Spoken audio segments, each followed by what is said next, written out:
बिस्मिल्लाहिर्रहमानिर्रहीम, अस्सलाम वालेकुम। आजाद डिजिटल के प्लेटफॉर्म के साथ मैं हूं एंकर रवीना मुजफ्फर और मेरे साथ मौजूद हैं सीनियर एनालिस्ट मुजम्मिल सोरवर्दी। जी सर, कैसे हैं आप? बिल्कुल ठीक। आप सुनाएं, कैसी तबीयत है आपकी? मैं बिल्कुल ठीक ठाक अल्हम्दुलिल्लाह। सर, ये बहुत अच्छे से हम देख रहे थे पीएमएल के बड़े सीनियर रहनुमाओं की जानिब से भी नवाज शरीफ की खामोशी पर बड़ा एतराज उठाया जा रहा था। कल उन्होंने दोबारा से आके प्रेस कॉन्फ्रेंस की है, लेकिन नैरेटिव उनका वही पुराना था कि भाई मुझे क्यों निकाला। तो इस पर आप अभी क्या राय रखेंगे? इसके अलावा पंजाब में जो इलेक्ट्रिसिटी कंज्यूमर्स को रिलीफ दी गई है उस पर आप क्या कहते हैं? देखिए, पहली बात तो ये है कि आप ये समझें कि 18वीं तरमीम के बाद सारे पैसे जो हैं वो सूबों के पास है। वफाक गरीब है और सूबे अमीर हैं। तो अमीर सूबों को अवाम को रिलीफ देने के लिए सामने आना चाहिए। हम देख रहे हैं कि सूबे इतने बड़े-बड़े प्रोजेक्ट्स कर रहे हैं, इतने बड़े-बड़े मेरा मंसूबे ला रहे हैं। हर सूबे में रोज़ाना कुछ ना कुछ हो रहा है और सूबे ऐसे पैसे खर्च रहे हैं जैसे वो बहुत अमीर हैं और वफाक के पास ₹1 नहीं है। अब जब मुल्क में बिजली सबसे बड़ा मसला है, तो सूबों को बिजली की कीमतें कम करने में और लोगों को रिलीफ देने में अपना हिस्सा डालना चाहिए। अपने सूबे के अवाम को, और जिस सूबे की हुकूमत को अपने सूबे की अवाम से मोहब्बत है, वो बिजली की कीमत कम करने के लिए अपने हिस्से में से बिजली की को रिलीफ दे। क्यों नहीं देते सूबे? सूबों के लिए कोई बिजली की कीमत शजरे ममनुआ तो नहीं है कि सूबे बिजली की कीमत में इनकॉर्पोरेट नहीं कर सकते या उसमें हिस्सा नहीं डाल सकते। मेरे ख्याल में it's a right step towards right direction कि पंजाब ने अपने सूबे में 500 यूनिट तक के जो कंज्यूमर्स हैं, जिन्हें हम लोअर मिडिल क्लास और पुअर क्लास या कह सकते हैं, उनको ₹14 फी यूनिट रिलीफ दिया है। मेरे ख्याल में सिंध को आगे बढ़ना चाहिए और अपने सूबे में ₹20 यूनिट रिलीफ देना चाहिए। गंडापुर को ₹25 यूनिट रिलीफ दे देना चाहिए। बलूचिस्तान को दे देना चाहिए। अब बिलावल साहब ने अपनी इंतखाबी मुहिम में कहा था कि वो 300 यूनिट तक फ्री देंगे। वो 300 यूनिट तक लोगों के बिल जो है वो सिंध गवर्नमेंट गवर्नमेंट अदा कर दे। बहुत पैसे हैं सिंध गवर्नमेंट के पास। तो मेरे ख्याल में 18वीं तरमीम के बाद जब सूबों को बहुत पैसे एनएफसी से मिल गए हैं, तो वो पैसे उन्होंने अवाम की खिदमत पे खर्च करने हैं। इस वक़्त अवाम की सबसे बड़ी खिदमत जो है वो बिजली के बिलों में रिलीफ देना है। आम आदमी के लिए सबसे बड़ा मसला इस वक़्त बिजली के बिल है और अगर बिजली की कीमत सूबे कम कर सकते हैं अपने बजट में से, तो सूबों को करना चाहिए। ये कोई मेरा मतलब है गुनाह तो नहीं है। मेरे ख़्याल में सूबाई खुद मुख्तारी के बाद सब सूबों को अपने लोगों के रिलीफ के लिए बात करनी चाहिए, बल्कि मैं तो एक स्टेप आगे कहूँगा कि जिस सूबे में जितनी बिजली चोरी है, एनएफसी से उतना शेयर उस सूबे का काट लेना चाहिए। वो सूबा ज़िम्मेदार है अपने सूबे में बिजली चोरी खत्म करने का। ये तो कोई बात ना हुई कि आपके सूबे में 2/3 बिजली चोरी है और आप उसके बाद कहें कि जी बिजली बड़ी महँगी है। आपको उस बिजली चोरी को खत्म करने के लिए वफ़ाक की मदद करनी है। हमारे यहाँ तो अब सूबों में एक ऐसी हुकूमतें बन गई हैं जो समझती हैं कि हमारा वफ़ाक से कोई ताल्लुक नहीं। हमारे ऊपर वफ़ाक की कोई ज़िम्मेदारी नहीं। तो ये तो कोई मेरा मतलब है कि स्टेट विद इन स्टेट वाला मामला है कि आप कहें जी कि बिजली से मेरा कोई ताल्लुक नहीं और जो वफ़ाकी मामलात हैं, उनसे मेरा कोई ताल्लुक नहीं, मैं तो सिर्फ़ मौज-मस्ती करने की हुकूमत है वफ़ाक की सूबे तो मेरे ख़्याल में इस हद तक तो ये स्टेप ठीक था और मैं इसको एक बड़ा इनकलाबी कदम कहता हूँ कि सूबों को आगे आना चाहिए बिजली की कीमतों में की कमी में कंट्रीब्यूट करने के लिए। लेकिन नवाज़ शरीफ की प्रेस कॉन्फ्रेंस में बहुत सी तिश्नगी थी। मसलन उन्होंने जनरल फैज़ के बारे में कोई बात ही नहीं की। मतलब जब जनरल फैज़ का पाकिस्तान में तूती बोलता था, तो वो गुजरांवाला में जनरल फैज़ को पुकार-पुकार के ललकार रहे थे और पाकिस्तान में जनरल फैज़ को सबसे पहले ललकारा नवाज़ शरीफ ने और कहा कि आपको अपने हर इस जुर्म का हिसाब देना होगा। तो आज जब जनरल फैज़ जो हैं वो अपने किसी अंजाम की तरफ रवां-दवां हैं, तो नवाज़ शरीफ ने उन पर तबसरा करना मुनासिब ही नहीं समझा। बड़ी हैरानगी हुई क्योंकि हमारा तो ख़्याल था कि नवाज़ शरीफ के पास बेहतरीन मौका था जनरल फैज़ से अपना स्कोर बराबर करने का, लेकिन उन्होंने कोई लिफ्ट ही नहीं कराई जनरल फैज़ वाले इश्यू पे। और भी कई अहम मामलात हैं मुल्की सियासत में जिस पर नवाज़ शरीफ तबसरा नहीं कर रहे हैं और मैं समझ रहा हूँ कि उनकी खामोशी यहाँ तो बामायनी है और समझ लेकिन फिर मैंने ज़रा हिसाब लगाया कि बिलावल ने भी फैज़ के मामले पे कोई तबसरा नहीं किया। फिर मैंने थोड़ा देखा तो मौलाना फजलुर रहमान ने भी फैज़ के मामले पे कोई तबसरा नहीं किया। बस नहीं मरमा जितने भी जमातों के सरबराह हैं, वो जनरल फैज़ के बारे में तबसरा नहीं कर रहे, तो मैंने कहा शायद ये जमातों के सरबराहान ने आपस में बात की है कि हम जनरल फैज़ पे तबसरा नहीं करेंगे, तो नवाज़ शरीफ ने भी नहीं किया। वैसे तो मरियम नवाज़ ने भी जनरल फैज़ पे तबसरा नहीं किया, जब जनरल फैज़ डीजी आईएसआई थे, तो वो रोज़ जनरल फैज़ के बारे में प्रेस कॉन्फ्रेंस करती थीं। आज उन्होंने उस पे कोई तबसरा नहीं किया। लेकिन बहरहाल ओवरऑल जो नवाज़ शरीफ ने जिस कदम की तरफ का ऐलान किया है मरियम के साथ बैठ के, मैं उसको एक दुरुस्त सिमत में दुरुस्त कदम समझता हूँ और मैं समझता हूँ कि आज बिजली का जो मसला है, ये सूबाई हुकूमतों की मदद के बगैर वफ़ाक इसको हल नहीं कर सकता और सूबों को अपने बजट में से बिजली की कीमतों में कंट्रीब्यूट करना चाहिए और बिजली सस्ती करने के लिए तमाम सूबों को आगे आना चाहिए, बल्कि सूबों के दरमियान मुकाबला होना चाहिए कि किस सूबे में कितनी बिजली सस्ती की जा रही है। बाकी जहाँ तक नवाज़ शरीफ की खामोशी की बात है, मैं समझता हूँ कि बहुत से अहम मामलात हैं जिन पर हम नवाज़ शरीफ की राय जानना चाहते हैं, जिनमें मतलब जनरल फैज़ के मामले पे हम उनकी राय जानना चाहते हैं।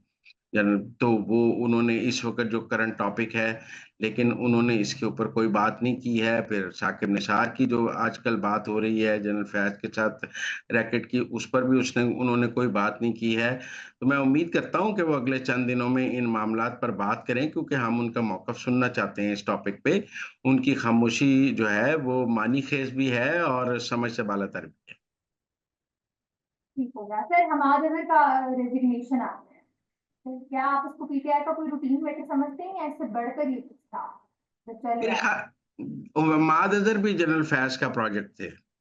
मतलब मुराद सईद, हमाद अज़हर ये जो लोग मफ़रूर हैं, ये with the help of general Faiz ही मफ़रूर थे। वरना ऐसी तो बात नहीं कि एहसान न्याज़ी भी पकड़ा जाए और सब पकड़े जाएँ और ये लोग जो हैं ये ना पकड़े जाएँ।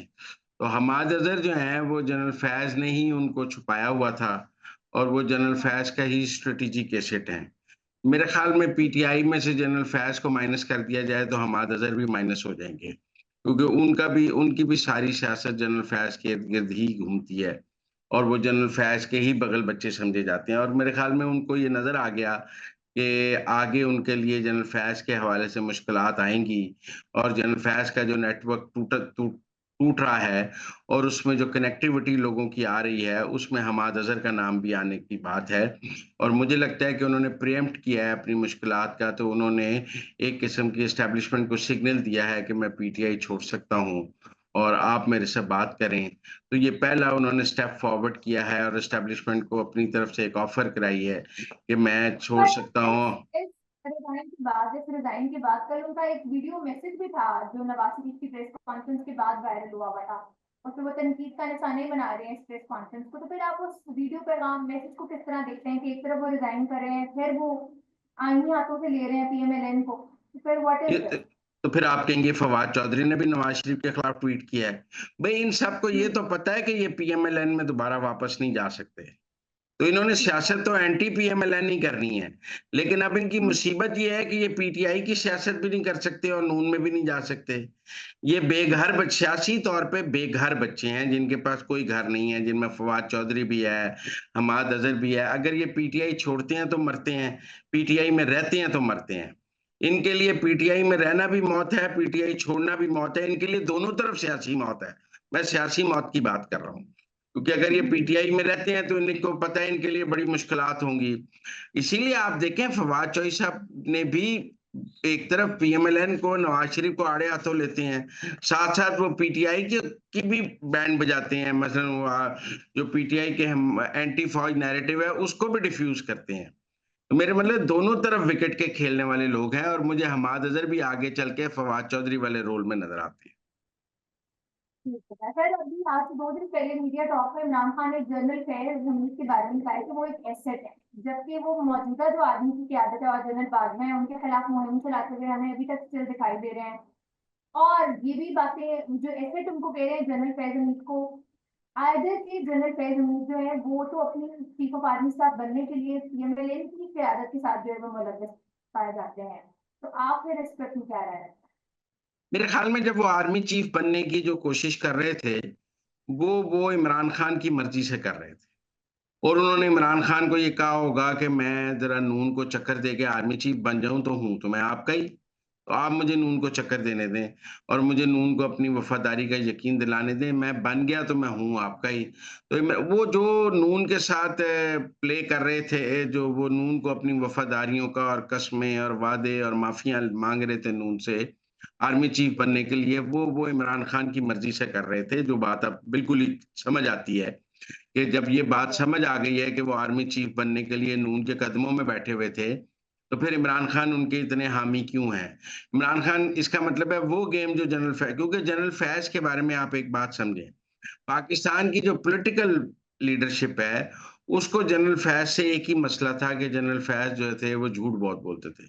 वो आपसे कोई भी वादा कर लें, कल को जाके इमरान खान के लिए वो उस वादे से मुकर जाते थे। तो कोई उन पर ट्रस्ट नहीं करता था, उनका ट्रस्ट डेफ़िसिट पाकिस्तान की पॉलिटिकल लीडरशिप में बहुत ज़्यादा था। लेकिन मैं समझता हूँ कि उनका ट्रस्ट इमरान खान को उन पे बहुत ट्रस्ट था। आप देखें कि मैं मतलब ये भी यहाँ बताना चाहता हूँ कि ये जो आईजी जेल की गिरफ्तारी और रिहाई की अब बहुत तनाज़ा चल रहा है और वो जी, आईजी जेल करेक्ट। साहब ने अपनी वीडियो जारी की है कि मैं तो कभी गिरफ्तार हुआ ही नहीं था, मैं तो मेरे और बारे में चाय पिला झूठी दो। चाय पी रहे हैं। तो असल में जो अडयाला में जो डिप्टी सुपरिटेंडेंट अकरम पकड़े गए हैं, उनको जब इन्वेस्टिगेट किया गया है कि आपने जनरल फैज़ से इमरान खान की बात क्यों कराई और आप ये कम्युनिकेशन कैसे डेवलप हुई? तो अकरम ने कहा कि मुझे बेग साहब ने कहा था कि फैज़ साहब की इमरान खान से बात करा दें। बेग साहब जो हैं वो 5 साल आईजी प्रिज़न्स रहे हैं और इनमें वो 4 साल हैं जब इमरान खान वज़ीर-ए-आज़म थे और पीटीआई की पंजाब में हुकूमत थी, तो वो बेग साहब आईजी थे। जब मुस्लिम लीग नून की सारी लीडरशिप जेलों में रही है, शाहिद खकान से लेके नवाज़ शरीफ, मरियम, शहबाज शरीफ, हमज़ा, एहसन इकबाल, राना सनाउल्लाह, उस वक़्त बेग साहब आईजी प्रिज़न थे। तो फैज़ साहब का बेग साहब से बहुत करीबी राब्ता रहता था क्योंकि पॉलिटिकल प्रिज़नर्स की हैंडलिंग फैज़ साहब करते थे। तो फैज़ साहब का और बेग साहब का राब्ता था, तो फैज़ साहब ने बेग साहब को कहा कि मुझे अडयाला में किसी से थ्रू कराएँ, जो मेरी इमरान खान से बात करा दे। तो बेग साहब ने उनको अकरम से थ्रू कराया और अकरम ने फिर फैज़ साहब और इमरान खान के दरमियान ब्रिज बन गया। लेकिन वो वन टाइम राब्ता था। एक ही दफ़ा फैज़ साहब ने बेग साहब को कहा, बेग साहब ने अकरम को कहा, उसके बाद अकरम और फैज़ साहब डायरेक्ट हो गए। दोबारा फैज़ साहब ने कभी बेग साहब को नहीं कहा। तो बेग साहब को इन्वेस्टिगेट किया गया है। बेग साहब हिरासत में रहे हैं 12 घंटे तक। उन 12 घंटों में ये बात एस्टेब्लिश हो गई कि एक ही फ़ोन कॉल है फैज़ साहब की बेग साहब को कि मेरी अडयाला में इमरान खान से बात करा दें। उन्होंने उसके बाद उनको अकरम से थ्रू करा दिया, तो दोबारा फैज़ साहब ने उनको कभी फ़ोन नहीं किया, दोबारा राब्ता नहीं किया। तो वो वन टाइम कॉन्टैक्ट था, उसके बाद अकरम और फैज़ साहब का राब्ता रहा। वो मुसलसल राब्ता है, जबकि बेग साहब का नहीं रहा, इसलिए बेग साहब को 12 घंटे बाद छोड़ दिया गया कि वो एक वन टाइम उन्होंने एक ब्रिज का रोल प्ले किया, तो उसके बाद उन्हें रिहा कर दिया गया। उन्होंने आके चाय पीने वाली वीडियो बनाकर ये तासुर देने की कोशिश की है, जैसे वो कभी पकड़े ही नहीं गए थे।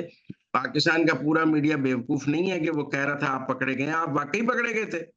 ये दुरुस्त है कि आपने अपने गैजेट्स दिए, उन गैजेट से ये बात सा एस्टेब्लिश हो गई कि आपका और फैज़ साहब का कोई राब्ता नहीं था। 8 महीने पहले एक राब्ता हुआ, उसके बाद आप दोबारा गिल्ट ना नहीं हाँ। गिल्ट में नहीं आए आप, मतलब अब आप नहीं आए बिल्कुल लेकिन सही आप इन्वेस्टिगेट हुए और उस इन्वेस्टिगेशन के नतीजे में ये साबित हुआ कि आपने वन टाइम ये राब्ता अकरम और फैज़ को जो थ्रू कराया है, डिप्टी सुपरिटेंडेंट और फैज़ को, वो बेग साहब ने कराया था। तो इसलिए आप बेग साहब चाहे चाय पिएँ, चाहे हलवा पूड़ी खाएँ, वो इन्वेस्टिगेशन भुगत के आए हैं। बिल्कुल ठीक है। सर, स्टिल र्यूमर्स अराउंड कर रहे हैं कि जो हमारे काजी फाइज़ साहब हैं, इनको एक्सटेंशन मिलेगी। आपको क्या लगता है कि गवर्नमेंट उनको किसी तरह की एक्सटेंशन देने जा रही है या हमारे नए चीफ जस्टिस मंसूर अली शाही को दिख रहे हैं? देखिए, मेरी इत्तलात तो ये है कि हुकूमत के पास 2 तिहाई अक्सरियत मुकम्मल है और 2 तिहाई हुँ। अक्सरियत हुकूमत ने हासिल कर ली है। अब हुकूमत 2 तिहाई अक्सरियत के बाद एक आईनी तरमीम लाना चाहती है और अगर कोई मुझसे आज पूछे कि क्या आईनी तरमीम आ रही है, तो मैं कहूँगा कि 70-80% चांस है कि आईनी तरमीम आ रही है और मुझे लगता है काज़ी फ़ाइज़ ईसा साहब की एक्सटेंशन भी उसमें हो जाएगी। और ये एक्सटेंशन होने के नतीजे में मंसूर अली शाह साहब का कोई ख़ास नुकसान नहीं होगा। वो भी 3 साल के लिए चीफ़ जस्टिस बनेंगे, नहीं बनेंगे तो जस्टिस मुनीब अख्तर नहीं बनेंगे। तो मेरे ख़्याल मुझे मुझे तो ये लगता है कि आईनी तरमीम हो रही है, 2 तिहाई अक्सरियत हुक्मरान इत्तेहाद के पास आ गई है और वो अगले मतलब हफ्ते डेढ़ हफ्ते में ये आईनी तरमीम आ सकती है। ये अब फैसला वाले के बाद एपिसोड के बाद अगला स्टेप जो मुझे नज़र आता है, वो आईनी तरमीम का ही है। और मुझे लगता है काज़ी फ़ायज़ ईसा साहब और तमाम जजेस की देखिए काज़ी फ़ायज़ ईसा की एक्सटेंशन नहीं हो रही। जजेस की मुद्दतें तमाम सरकारी मुलाज़मीन की मुद्दतें मुलाज़मत में तोसी हो रही है, रिटायरमेंट एज बढ़ाई जा रही है। हुकूमत का मौक़िफ़ है कि पेंशन बजट बहुत बढ़ गया है, लिहाज़ा हम रिटायरमेंट एज बढ़ाना चाहते हैं ताकि 2-3 साल तक कोई बंदा रिटायर ना हो। तो उसमें काज़ी फ़ायज़ ईसा भी बेनिफिशियरी होंगे, उसमें और भी सरकारी अफ़सरान बेनिफिशियरी होंगे। लेकिन मुझे ये आईनी तरमीम ऑन द कार्ड्स नज़र आ रही है और मुझे लग रहा है कि बाय सितंबर फर्स्ट वीक ये तरमीम हो जाएगी। सर बहुत शुक्रिया आपकी कीमती वक्त, आपसे मुलाकात होगी अगले व्लॉग में, तब तक मुझे इजाजत बताओ।